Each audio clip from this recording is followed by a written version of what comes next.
This is my $100 Steam machine. It might not look like much, but basically what we've got here is a cut-down PlayStation 5 APU. So it's capable of running AAA games. It's got a 6-core, 12-thread Ryzen CPU, along with a 24 compute unit Radeon GPU. But the best part about these things is they are super cheap. Hey, what's going on, everybody? It's etaprime back here again. What I've got in this box here could change the way a lot of people game on Linux and make it much, much cheaper. A few days ago, I had one of my good buddies message me and mention that he's been seeing a lot of these pop up on eBay for like $100 to $120. And when getting it out of the box here, a lot of people out there might think that this is just a GPU without a fan shroud, but it's not that at all. What we've got here is a mining blade from ASRock known as the AMD BC-250. In 2021, they created these using B-grade PlayStation 5 chips, so it's a cut-down PlayStation 5. We've got 6 cores, 12 threads, and a 24 compute unit RDNA 2 GPU. The 6 Zen 2 cores here clock up to 3.5 gigahertz, and we've got 16 gigabytes of system memory. It's GDDR6, and it can be shared between the GPU and system RAM. This thing is actually really interesting. And again, basically what we've got here is a bit of a cut down PlayStation 5. We're going to be installing SteamOS on it. Well, in this video, we're going to do Bazzite. I have tested SteamOS 3.9. It does boot, but with Bazzite, it's a little more lax, so we can overclock the GPU and get better performance out of it without a bunch of hassle. These are being sold for $100 to $130 over on eBay, and to tell you the truth, I really wouldn't want to pay more than $100 for one. You will have to flash the BIOS, but it's super simple to do so. And in Bazzite, we can easily overclock the GPU, getting better performance out of it. And I'm going to tell you right now, the best place to go to learn about this thing, to get your BIOS, all of the files you need to get some overclocking done, is a YouTube channel called Old Lamer. Lots of great tutorials over there on the BC-250. Also leaves links in the description for files that you may need. He's got a custom BIOS over there, some overclocking guides. He just makes it really easy to get this thing up and running. So if you end up getting one of these, I would highly recommend checking out Old Lamer's YouTube channel. I'll leave a link in the description. So with the BC-250, we've got some ports on the back, and this is basically all we're going to need. We've got 2 USB 2 ports, 2 USB 3 ports, and gigabit Ethernet. In order to get this thing powered up, it just requires one 8-pin PCIe power connector.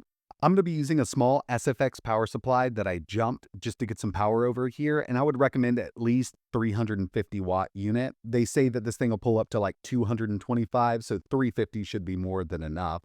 This is my initial video on this board. If everything works out, I'm going to build a case for it. You could also go ahead and get a 3D printed case that looks pretty cool. But if this does work out and we can really game on this with SteamOS or Bazzite, then it might be worth picking up.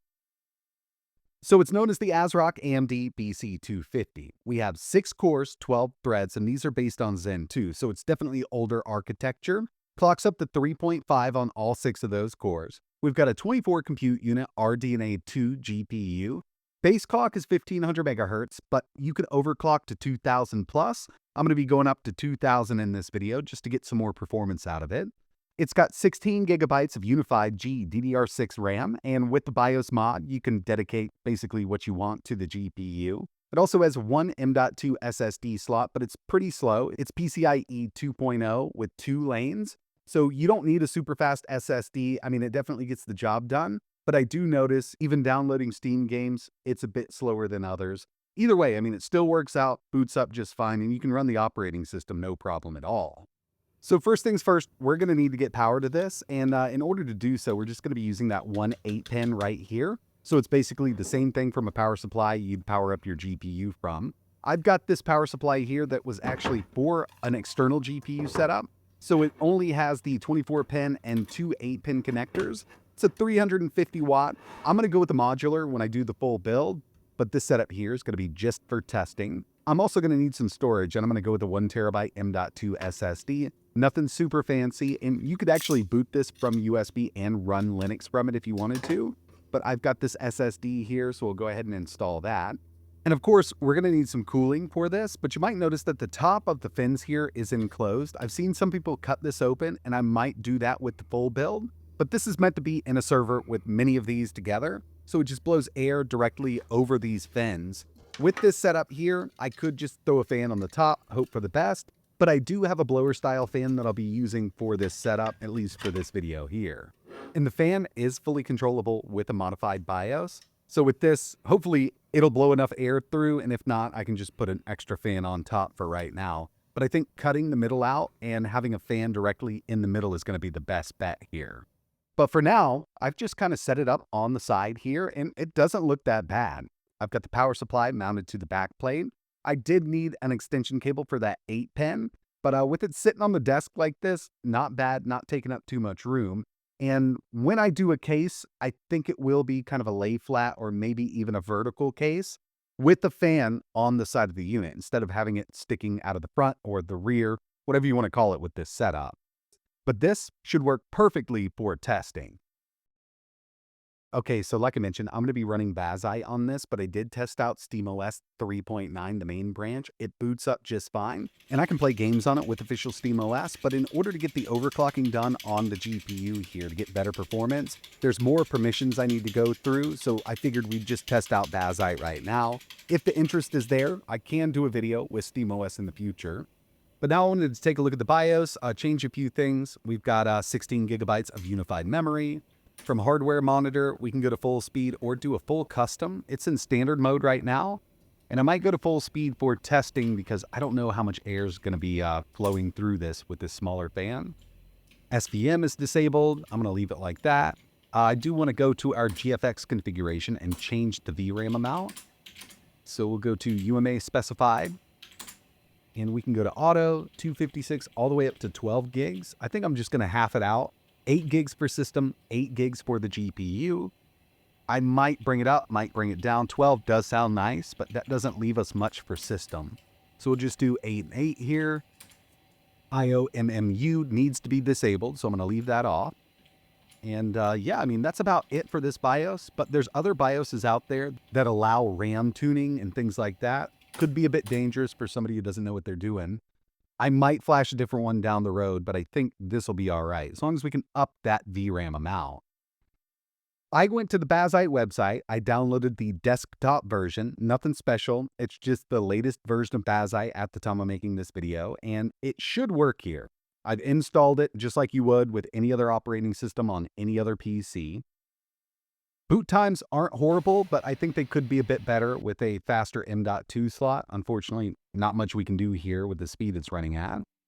But we've got Bazzite installed on the BC-250. So going through, I do want to show you a couple things before we get into testing. Right now, I do not have the GPU overclocked. It'll go up to 1500 megahertz. But if we move down the list here, you can see we're on Bazzite 4.3.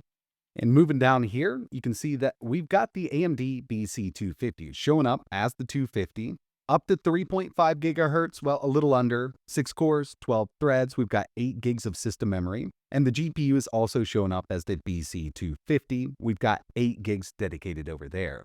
And the whole system is running GDDR6. So yeah, it does seem like everything's working here from the Ethernet. All the USB ports are working. We don't have any onboard Wi-Fi, but you could use a dongle. I'm plugged into Ethernet right now. Pretty smooth experience so far, but I do want to jump in a bit closer, and I want to get into some testing with this, really just to see if it would be worth buying something like this and kind of setting it up as a Steam machine.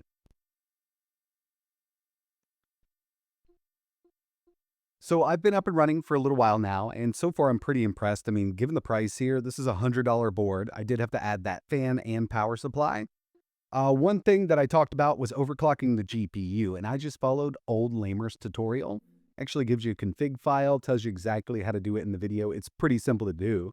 But this GPU usually runs at 1500 megahertz, just pegged out all the time. Up in the top left-hand corner, you can see we're at 1000.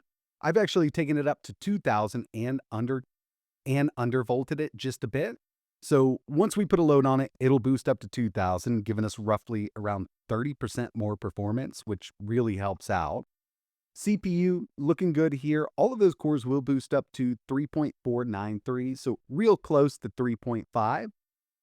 RAM management seems to be working decently. Not much else that I've done except for that overclock there. The BIOS that I have on this is a bit of an older one that does work, and there are newer ones out there, so there might be a little more performance that we could pull out of the CPU with an updated BIOS. Go with Left 4 Dead 2. Older game, still love to play it, but we'll get in here. downloading the content. It'll cache those shaders for us. I'm going to bring up my big overlay so we can see everything while we're playing. Going into this one, I knew we'd have a really good time with it. Figured the system would handle it no problem. It is a much older game. We're at 1080p max settings here.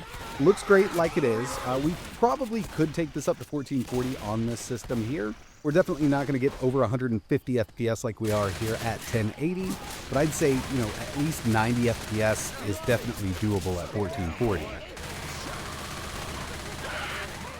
Taking it up to a newer game, we've got Spider-Man 2, and I kind of thought we may run into a few issues with this one. It's always hit or miss in Linux with different APUs, and right now we're at 1080p medium with FSR set to balance.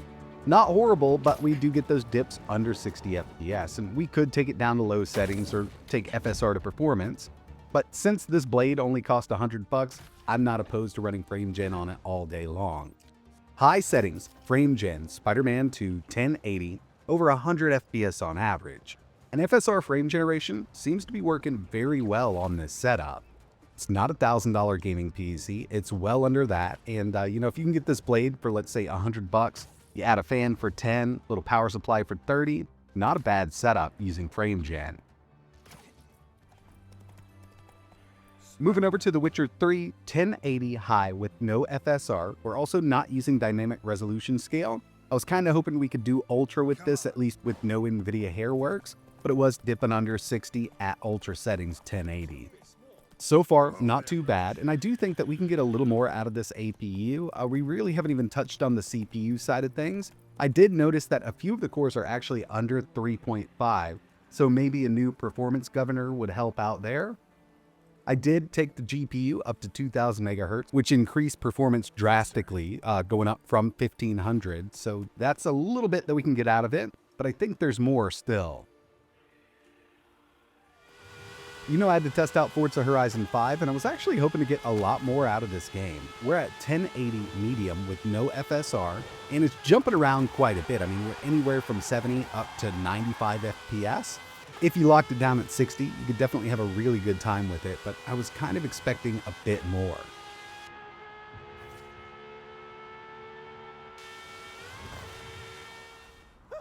And the final game I wanted to test for this video was Cyberpunk 2077. I saw online that the BC-250 can run this at 60 high settings with some FSR, and we're a little off from that.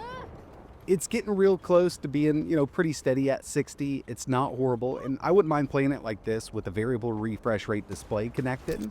But again, just like Spider-Man 2, there's a lot more that we can get out of this using FSR Frame Gen. And we're going to go ahead and turn it on. And it makes a world of difference with this APU. We're at high with Frame Gen on, seeing an average of around 92 FPS with this game. So I'm not sure if we're going to be able to take a lot of this stuff up to 1440p and run it over 60.